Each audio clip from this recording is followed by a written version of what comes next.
Hello, नमस्कार। आपका इस चैनल पर स्वागत है। हम लोग यूजी नेट कॉमर्स के प्रीवियस पेपर देख रहे हैं और हम लोग को फर्स्ट शिफ्ट का 2020 के क्वेश्चन देख रहे हैं, जैसा थंबनेल से आप देखे भी होंगे। तो फर्स्ट पार्ट में हम लोग क्वेश्चन देख चुके थे 51 52 तक क्वेश्चन तक।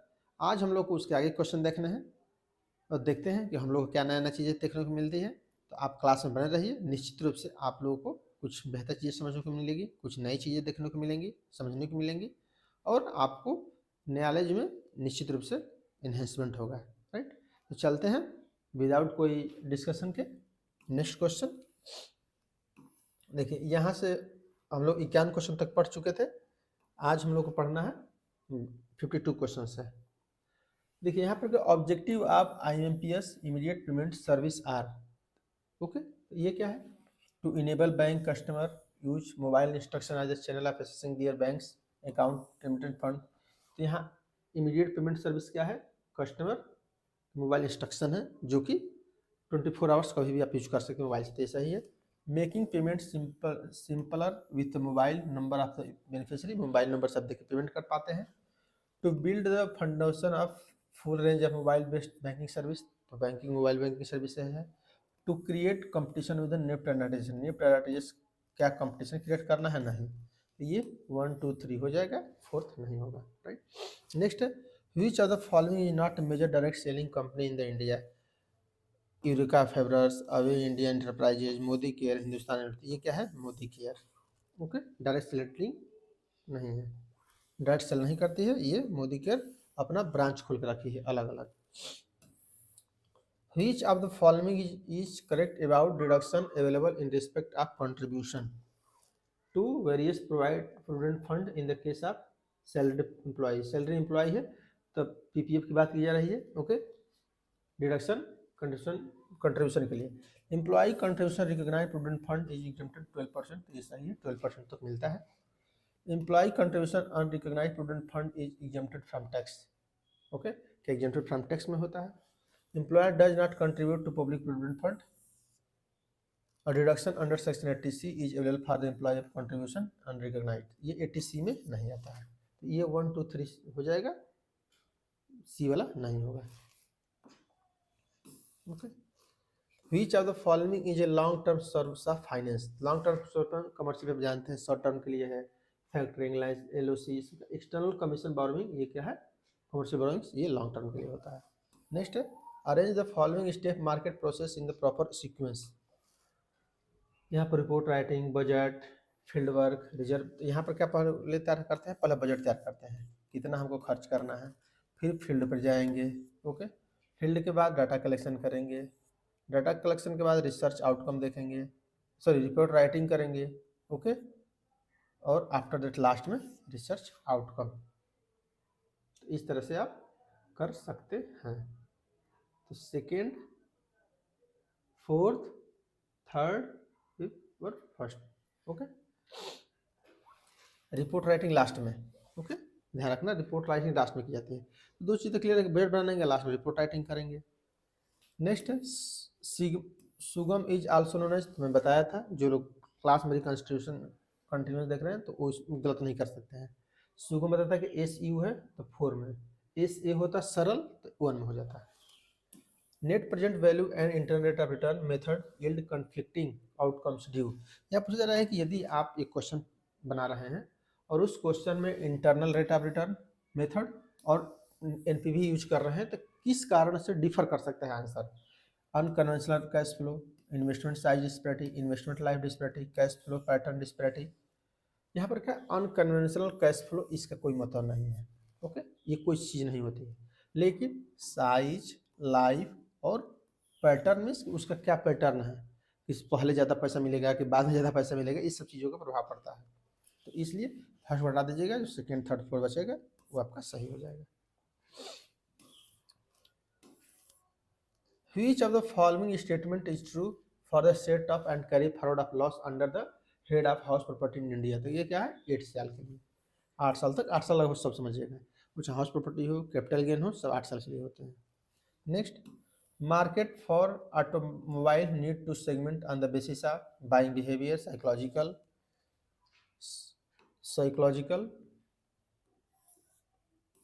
ज्योग्राफिकल, डेमोग्राफी, ये सब होता है। ओके, सभी के आधार पर आप कर सकते हैं।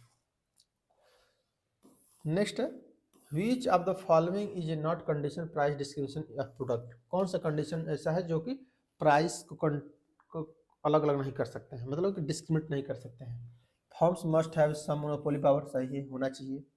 प्राइस इलास्टिसिटी और demand for the product different market must differ, अलग अलग मार्केट में अलग अलग होना चाहिए, निश्चित रूप से अलग मार्केट में अलग रहेगा, तभी आप प्राइस डिस्क्रिमिनेट कर पाएंगे।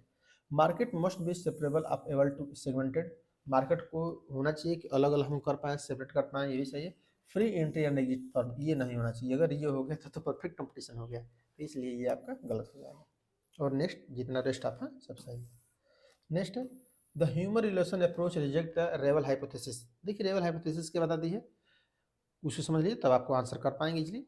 रेवल हाइपोथेसिस ये बताती है कि यदि नहीं कि दो व्यक्ति या दो से ज़्यादा व्यक्ति एक जगह इसलिए इकट्ठे होते हैं क्योंकि उनके बीच में आर्थिक संबंध होता है, कुछ चाहते हैं कि पैसे का लेन देन हो, कुछ मतलब कि इकोनॉमिक इंटरेस्ट हो, तभी जैसे कोई कंपनी बनी हुई है, कोई इंस्टीट्यूशंस बना है, कोई कुछ भी बना हुआ है, 10 लोग जहाँ इकट्ठा है, समझिए कि वो कुछ ना कुछ इकोनॉमिक इंटरेस्ट के कारण इकट्ठा है।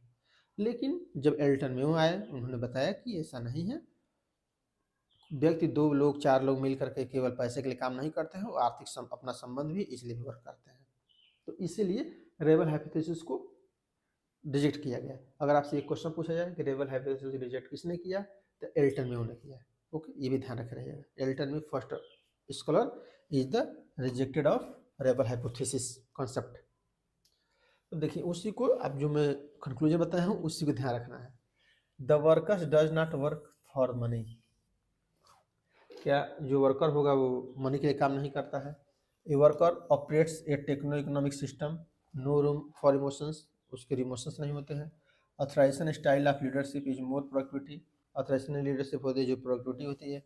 Individual pay attention self achievement, individual ज़्यादा अपने सेल्फ अचीवमेंट पर ध्यान रखते हैं इनफॉर्मल ग्रुप्स में, ये सब कोई मतलब नहीं है, जो है यही है। The work does not work for the money only, केवल व्यक्ति आर्थिक रूप से इकट्ठा नहीं हुआ है। ओके, नेक्स्ट है, the portfolio theory articulate diversification to reduce use of the following risk. कौन सा है, unsystematic risk. Okay, unsystematic risk को कम किया जा सकता है, सिस्टमेटिक रिस्क काम नहीं किया जाता है कम। ओके, वो आपके हाथ में है ही नहीं, तो इसलिए ज़्यादा परेशान नहीं होना है। सिस्टमेटिक रिस्क नॉन डाइवर्सिफाइड है, उसको कम नहीं कर सकते हैं। नेक्स्ट है, under which section technology act 2000 updated 2008 stealing any digital assets information considered as cyber crime 65। अब ये एक तो ज़्यादा मैं नहीं जानता हूँ, सोच रहे आप लोग पढ़ना होगा तो आप पढ़ लीजिए, लेकिन ये ज़्यादा 65 में दिया गया है कि कोई भी आप यदि डाटा चोरी कर रहे हैं वो भी साइबर क्राइम है। नेक्स्ट है, Mohan has rendered has service in the India and retired in 2015।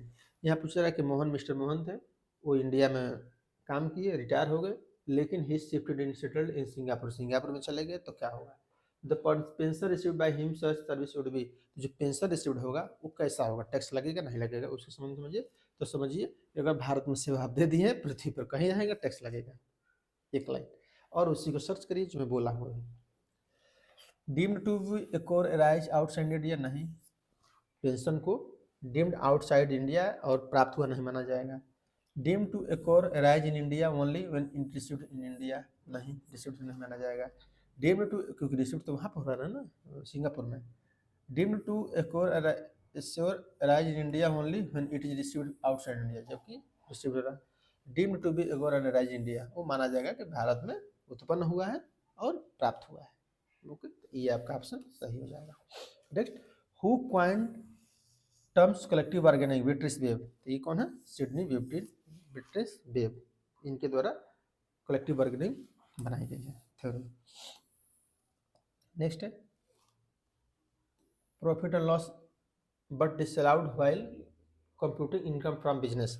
यहाँ पूछा जा रहा है कि कौन ऐसा है जो कि जब आप इनकम फ्रॉम बिजनेस कैलकुलेट करते हैं प्रॉफिट लॉस से, तो कौन सा डेबिट डिसअलाउड हो जाता है। Okay, general expenses, personal expenses, expenses in income which taxable under the other head, charity and donation. तो यहाँ पे देखिए ना सब है, जनरल एक्सपेंस सामान्य एक्सपेंसेज है, वो भी डिसअलाउड है। पर्सनल एक्सपेंस ड्राइविंग में चला जाएगा। Expenses of income which were taxable under the head of income, ये भी अदर हेड है, तो इसमें क्या जरूरत है। और चैरिटेबल एंड डोनेशन रहे तो भी, तो ये सब सही हो जाएगा, राइट। तो सब डिसअलाउड है।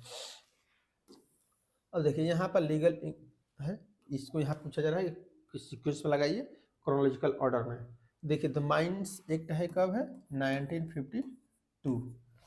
द मिनिमम वेज एक्ट कब है, 1948। द पेमेंट ग्रेचुटी एक्ट है 1972। द चाइल्ड लेबर 19 कब है, 1986। और अप्रेंटिसशिप 1961। तो इस तरह से आप इसको लगा लीजिएगा, और जिसको याद नहीं हो उसको पेज पर लिख लीजिए फोर साइज पे, और उसको तुरंत याद कर लीजिए विदाउट कोई यानी लेट। नेक्स्ट है arrange the following initiatives taken by the government by India take the non performing asset in the ascending order of the chronological. अब देखिए इसको भी क्रोनोलॉजिकल ऑर्डर लगाना है। ओके, तो ये तो समझ लीजिए कि 2002 में है। ओके, ये तो पहले से याद रखिए। DRT 1993 में, क्रेडिट इंफॉर्मेशन सिस्टम 2000 में, और कॉर्पोरेट डेप्ट 2001 में। ओके, और ये भी 2000 के आसपास है। इस तरह से आप कर सकते हैं। तो सबसे पहले द डेप्ट रिकवरी ट्रिब्यूनल DRT हो जाएगा 1993 में, तो फर्स्ट पे थर्ड। ओके, थर्ड, उसके बाद fifth, four, third, four, after that ये कौन सा हो जाएगा, ए आपका ऑप्शन सही हो जाएगा। ओके, पहले ये थर्ड होगा द डेप्ट रिकवरी ट्रिब्यूनल, सेकेंड पे क्रेडिट इंफॉर्मेशन सिस्टम, उसके बाद फर्स्ट कॉर्पोरेट डेप्ट रिस्ट्रक्चरिंग, आफ्टर दैट कंपनी से सेटलमेंट, कॉम्प्रोमाइज सेटलमेंट, और लास्ट में सरफेसाइज। ओके, नेक्स्ट है arrange the following procedures of income tax return. देखिए ये भी रिपीटेड क्वेश्चन है। ये भी बताया था कि पहले क्या करने हैं, पहले रजिस्टर होते हैं, उसको लॉगिन करते हैं, उसको डाउनलोड फॉर्म करते हैं, उसको फाइल करते हैं, उसको वेरिफिकेशन करते हैं, सिंपल सा। फिर सुन लीजिए, पहले रजिस्टर करेंगे अपने को, फिर लॉगिन करेंगे, रजिस्टर करके ID बना लेंगे, फिर लॉगिन करेंगे, फिर डाउनलोड फॉर्म करेंगे, फिर फाइलिंग करेंगे, फिर वेरिफिकेशन, लास्ट में वेरिफिकेशन होता है। Arrange the following financing choice in order the preference suggest by the packing order theory. देखिए पेकिंग ऑर्डर थ्योरी मैं पहले से बता दे रहा हूँ। इसका मेन ऑब्जेक्टिव क्या है कि पहले अपना पैसा यूज करिए, दूसरा बैंक का पैसा यूज करिए, तीसरे पर पब्लिक का पैसा यूज करिए, जो इजी रास्ता है। तो उस तरह सोचिए, re investment of earning, new issue of equity, issue of डेप्ट। तो ये क्या हो जाएगा, ये फर्स्ट पे, ये सेकेंड पर, और ये थर्ड पे। तो पहले अपना पैसा यूज करिए, दूसरा पर डेप्ट का पैसा यूज करिए, तीसरा पे इक्विटी का पैसा यूज करिए। तो फर्स्ट, थर्ड और सेकेंड। नेक्स्ट है when the sampling is done without replacement then standard error of mean क्या हो जाएगा, स्टैंडर्ड से n under root n, n minus n, n minus 1। Okay, B वाला ऑप्शन आपका सही हो जाएगा। Arrange the following steps of creating market competitive play in the sequence from the first to last. First to last करिए। Choose the benchmark job, select compensable factors, define each compensable factor and determine its degree in each job, establish rate change, develop pay grade, compare and adjust current and market wage rate for job। यहाँ पर क्या करना है, पहले बार define करना है। पहले बार क्या करेंगे, डिफाइन। देखिए एक ही सही हो गया। डिफाइन के बाद चूज द बेंचमार्क जॉब करेंगे, उसके बाद कंपेयर करेंगे, एडजस्ट करेंगे, आफ्टर दैट डेवलप अपग्रेड, और लास्ट में establish rate change.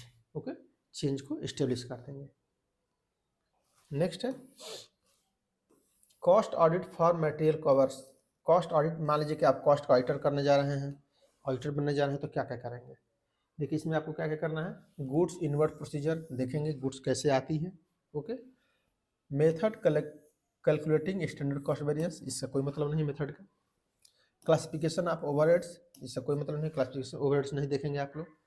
Accounting for scrap wastage material, ये भी कोई मतलब नहीं है, अकाउंट करना क्या है। Accounting treatment under the overall observation, ये कैसे होता है अकाउंटिंग ट्रीटमेंट। अब ये सब चीज़ें क्या होती हैं, फर्स्ट और फिफ्थ को आपको देखना है। Okay, next what is repo rate. Repo rate आप जानते हैं, जो आरबीआई से लोन लेते हैं शॉर्ट टर्म के लिए, उसी को रेपो रेट कहा जाता है। In the rate of which RBI lends to state governments, no. It is rate which अब इंटरनेशनल एड एजेंसी लेंड्स, कोई इंटरनेशनल एजेंसी का मतलब नहीं है। In rate which RBI lend to bank in case of short term, तो इस short maturity के लिए आया है, इसलिए किया जा रहा है, राइट। नेक्स्ट है Stephen Linder, Raymond Vernon, Heckscher Ohlin, Adam Smith. अब देखिए, भले ही ये तो कई बार पढ़े होंगे। अब जो दो से ही देखिए, पहले हेक्सर होलेन क्या होगा, लेबर और कैपिटल में जो डिवाइड किए थे उसके संबंध में है। एडम स्मिथ एब्सोल्यूट हो जाएंगे। देखिए यहाँ पे देखिए, प्रोडक्ट लाइफ साइकिल थ्योरी, तो मान लीजिए कि रैंडम वर्णन का मान लीजिए नहीं पता है तो country similarity theory, sorry absolute advantage, ये किसका है, एडम स्मिथ का। फैक्टर प्रोपोर्शन थ्योरी, हेक्सर होलेन का। देखिए फोर्थ का थ्री, देखिए एक ही सही हो जाएगा आपका, समझ रहे हैं। थर्ड का फोर्थ, अब देखिए इसी से सही हो गया। ओके, और इसका product country similarity theories Stephen Linder का। इस तरह से आप इसको इजीली सही कर सकते हैं। तो इसलिए जो चीज़ें आ गई ना उसको याद किए रहेंगे तो बहुत कॉन्सेप्ट आपका बिल्ड होगा। अब दिक्कत क्या होती है, जब उसमें भी दिमाग लगाने लगते हैं ना, तो समझिए कि आपका कॉन्सेप्ट डाउन हो जाता है। तो कॉन्सेप्ट अपना डाउन मत करिए, जो चीज़ें याद कर सकते हैं। देखिए जब फैक्चुअल क्वेश्चन आ जाए तो थोड़ा सा खुश हो जाइए, अब इसको सही तो कर ही देंगे।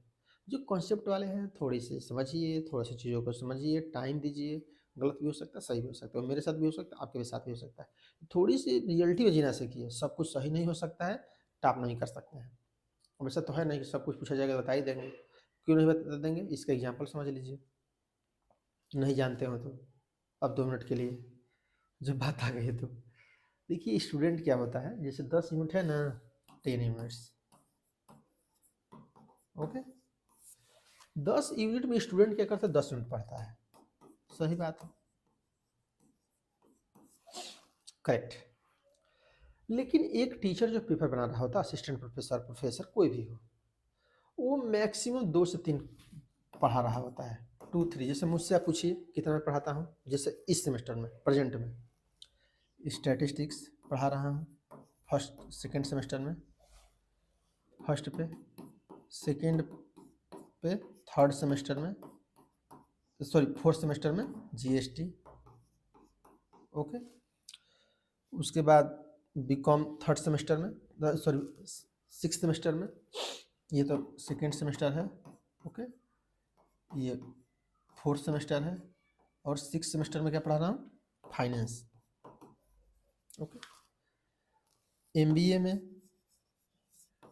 फाइनेंशियल मैनेजमेंट मान लीजिए। अब ये बताइए, ये तो फाइनेंशियल मैनेजमेंट मान लीजिए कि कम ये से पढ़ा रहा हूँ, लेकिन जीएसटी जब से आई है तब से मैं पढ़ा रहा हूँ, स्टैटिक्स लगभग कई साल से पढ़ा रहा हूँ। आप ये बताइए, अगर इसमें से मैं पेपर बना दूंगा तो जो सब कुछ पढ़ रहा है क्या सही कर पाएगा सब क्वेश्चन? नहीं कर पाएगा। क्यों? क्योंकि मैं इसको पढ़ा रहा हूँ अभी 5-7 साल से। पेपर बनाने वाले तो 25-30 साल से पढ़ा रहे हैं। अब आप सोचिए, 25-30 साल से पढ़ा रहे हैं, क्यों मान लीजिए स्टैटिक्स से पढ़ा रहा है, एग्जाम्पल के लिए स्टैटिक्स से 5 क्वेश्चन मान लीजिए आना है, और 5 क्वेश्चन फ्रेम कर देगा वो, तो अगर वो 5 क्वेश्चन आप सॉल्व कर लेंगे ना, तो समझिए कि आप उससे बड़ा विद्वान हैं, क्योंकि आप सब क्वेश्चन सही कर लेंगे ना, तो आप किसी पार्ट का सही कर सकते हैं, स्टैटिक्स का या मार्केटिंग का, सब पार्ट का थोड़ी सही कर पाएंगे। तो सब पार्ट के भरोसे मत रहिए। जब प्रोफेसर सभी क्वेश्चन का आंसर नहीं दे सकता, हम क्यों दे दें? आप दे पाएंगे? नहीं दे पाएंगे। हमसे आप सब कुछ पूछेंगे बता देंगे? मैं नहीं बता पाऊंगा। इससे ले लीजिए एचआरएम में कभी नहीं पढ़ाया हूँ, क्या बता पाएंगे मैं? ओके, कोई बता पाऊंगा मैं सब क्वेश्चन को कि तुरंत क्वेश्चन आए तो मैं बता दूँ? उसकी तो कुछ तो पढ़ना पड़ेगा हमको ना, नहीं बता पाऊंगा मैं। तो इस तरह से चीज़ों को, जैसे इन्वायरमेंट से पूछ लीजिए, मैं भी बता पाऊंगा कि इन्वायरमेंट नहीं पढ़ाया हूँ मैं कभी, कैसे बता दूंगा मैं? तो इस तरह से चीज़ों को समझिए कि सब कुछ सब नहीं बता सकता है। अगर 10 यूनिट आ रहा है तो सभी में से मान के चलिए कि एग्जाम्पल के लिए कि 10 क्वेश्चन आ रहे हैं, तो समझना है कि 8 क्वेश्चन ही सही करेंगे हम, 2 क्वेश्चन हार्ड है, और वो करेंगे तो उसकी समझिए कि प्रोफेसर की तो ही नहीं है, या आप 10 क्वेश्चन सेट किए, 10 गलत हो गए, 10 में से 10 सही कर लेंगे आप। क्योंकि वो तो सब पढ़ रहा है स्टूडेंट ना, तो उसके हिसाब से थोड़ा सा स्टडी करिए। सब कुछ एकदम मत सोचिए कि सब कुछ आ ही जाएगा, सब कुछ सही हो जाए, सब कुछ नहीं होना है, क्योंकि वो बनाने वाला इंडिविजुअल है और पढ़ने वाले आप सब पढ़ने वाले हैं। ओके, इसीलिए मैं कहता हूँ हमेशा कि जो स्टूडेंट होता है ना, वो टीचर से ज़्यादा विद्वान होता है, क्योंकि सब सब्जेक्ट बराबर आता है उसको, जैसे हम लोग का भी है। वही जैसे 10 साल बाद हमसे पूछेंगे तो और स्टैटिक्स जीएसटी ज़्यादा, इनकम टैक्स ज़्यादा आने लगेगा, क्योंकि 10 साल बाद और छूट जाएगा धीरे धीरे। इसलिए मैंने थोड़ा सा पढ़ना स्टार्ट किया हूँ ताकि सब कुछ चीज़ आती रहे। ओके, तो इस तरह से आप चीज़ों को समझते हैं। चलिए देखते हैं question. Firms opt buying assets, means firms क्या कर रही है, एक एसेट्स परचेज कर रही है, equivalent annual cost ownership and operation less than the best lease rate of candidate. तो यहाँ पे हो जा रहा है कि फर्म्स क्या करती है, कोई परचेज करती है कब, जब कॉस्ट कोई खरीदी जा रही है कोई गुड्स, और वो और operation less than the best lease से जब कम हो जाता है, ये तो ये ऑप्शन है। Operating lease are attractive equipment user if the less payment is less than the user equivalent annual cost of buying the equipment. क्या ऑपरेटिंग लीज उससे कम पर ली जाती है या बाइंग इक्विपमेंट, इसका सिंपल से समझिए कि कब आप खरीदेंगे, कब आप लीज पर लेंगे, उसी की बताया जा रहा है। अब उसी को यहाँ पे क्या है, ये सही है। सही क्या है, जैसे ओनरशिप ऑप्शन लेस देन, तो जब आप खरीदने वाला महंगा हो जाए और सस्ते में लीज पे मिल जाएगा तो ले लीजिए।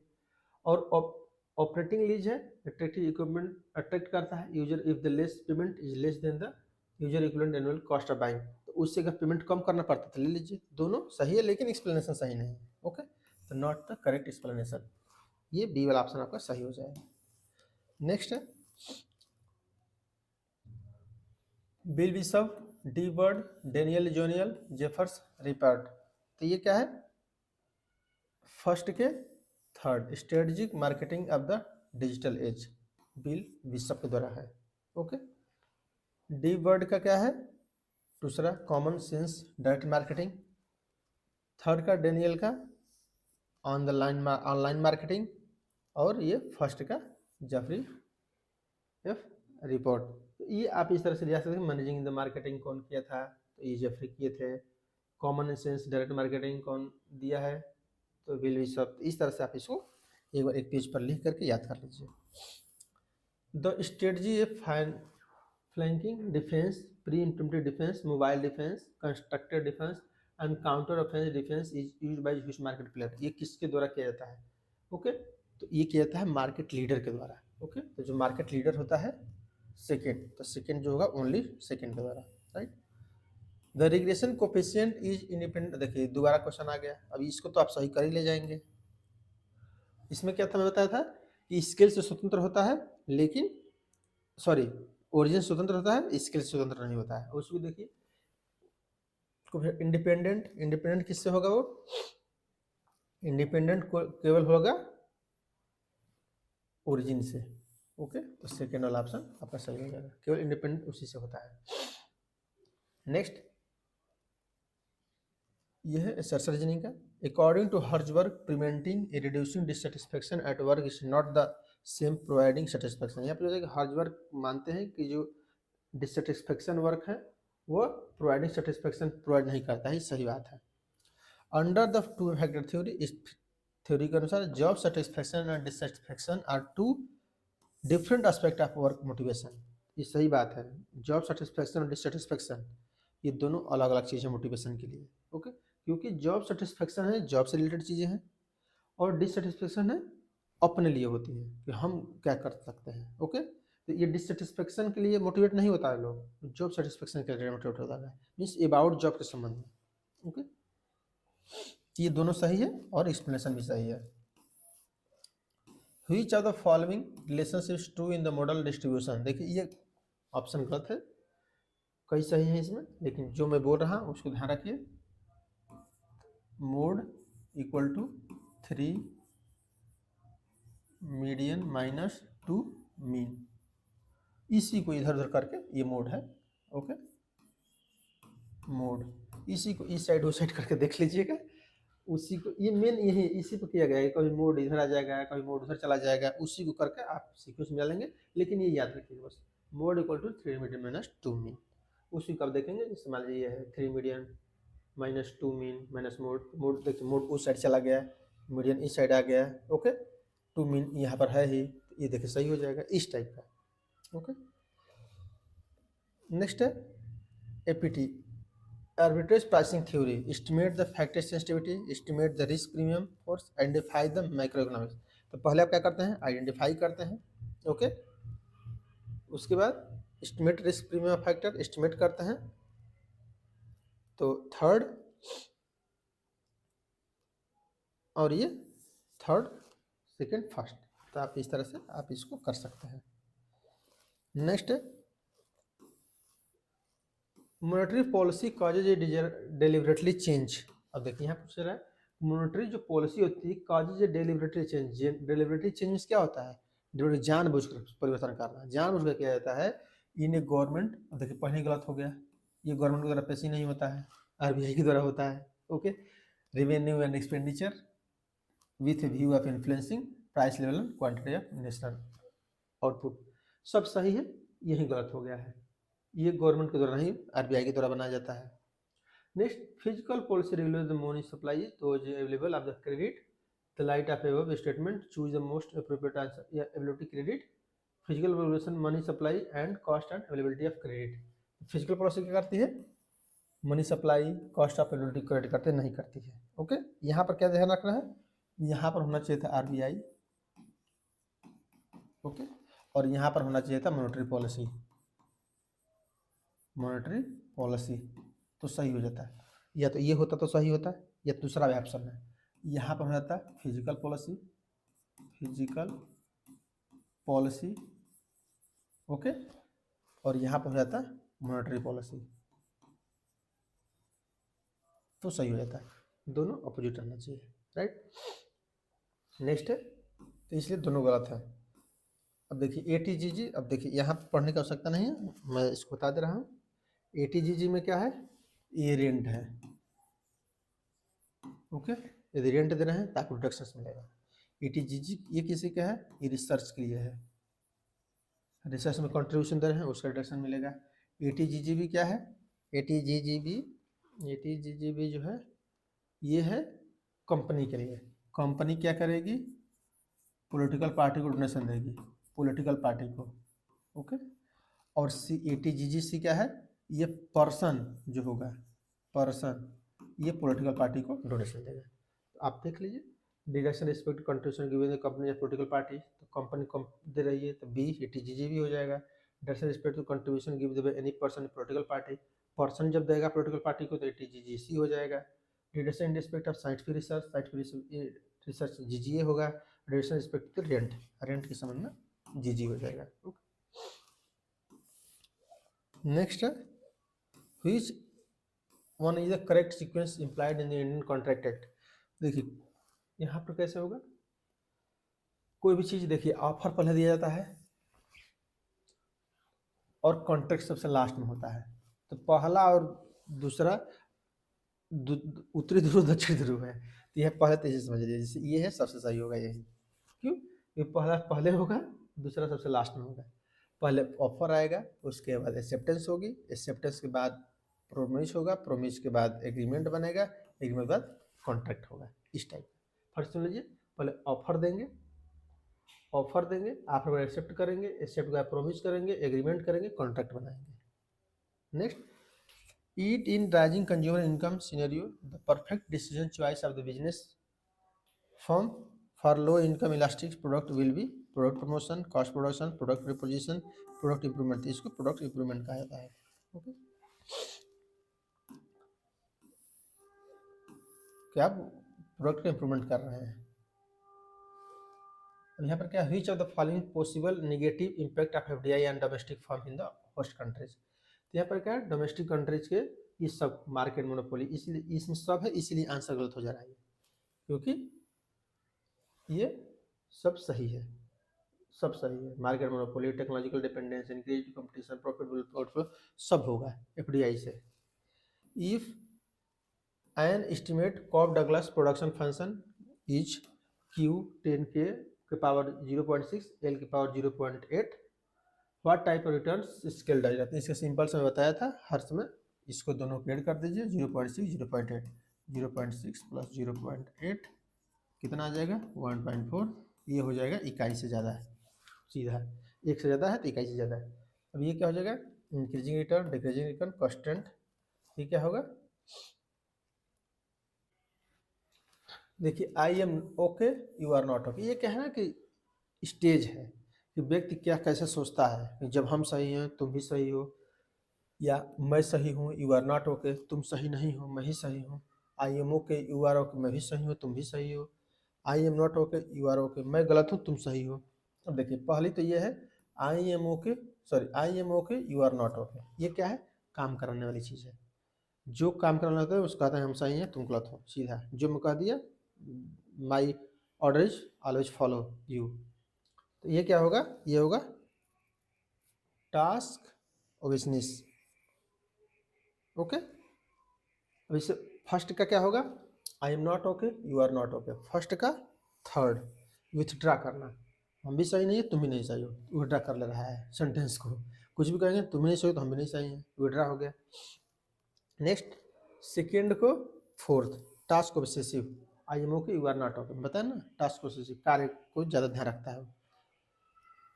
आई एम ओके मैं सही हूँ और तुम भी सही हो, ये किसका देखा जाएगा, ये देखा जाएगा कन्फर्टिंग, मैं भी सही हूँ मतलब कन्फ्यूजन टाइप का होगा। ओके, और I am not okay you are okay, मैं गलत हूँ लेकिन तुम सही हो, ये किसका है, ये है डिपेंडेंट। डिपेंडेंट होगा मतलब मान लीजिए कि मैं सही नहीं हूँ तुम सही हो, अच्छा सर ठीक है, डिपेंडेंट होगा कि नहीं दूसरे पे। दो चीज़ें हमेशा ध्यान रखना है इस सब क्वेश्चन आया तो, और सब चीज़ें ना समझ में आए तो ये समझिए ये वाला प्रोडक्शन करने के लिए होता है कोई भी, या वर्क को परफॉर्म कराने के लिए होता है। ओके, वर्क परफॉर्म कैसे होगा कि हम सही हैं तुम गलत हो तो कोई भी काम करवा सकते हैं। ओके, अगर बोल देंगे नहीं तुम ही सही तो गड़बड़ हो जाएगा ना। और यदि बोल दे कि I am not okay you are okay, हम गलत तुम सही हो, इसका मतलब क्या है तुम आप डिपेंड हो गए, तो डिपेंड, ये दो चीज़ें आप लोग को हमेशा ध्यान रखना है, राइट, ये सेंस आना चाहिए। देखिए नेक्स्ट है, इसके बाद पैसेज है, तो पैसेज सॉल्व करने का कोई मतलब नहीं है, आप लोग अपना पढ़ लीजिएगा, अगर आप लोग आदेश करेंगे तो मैं सही पैसेज के एक बार पढ़वा दूंगा तो कोई दिक्कत नहीं आएगी। ओके, तो पैसेज को ऐसे समझिए कि वो आपका मैथमेटिकल है, वो निश्चित अगर सही होगा तो समझिए कि आपका बहुत लीड करेंगे। ओके, तो यहाँ तक क्लास को समाप्त करते हैं। आई थिंक क्लास पसंद आया होगा, यदि पसंद आया हो तो लाइक करिए। Thank you for watching. जय हिंद जय भारत।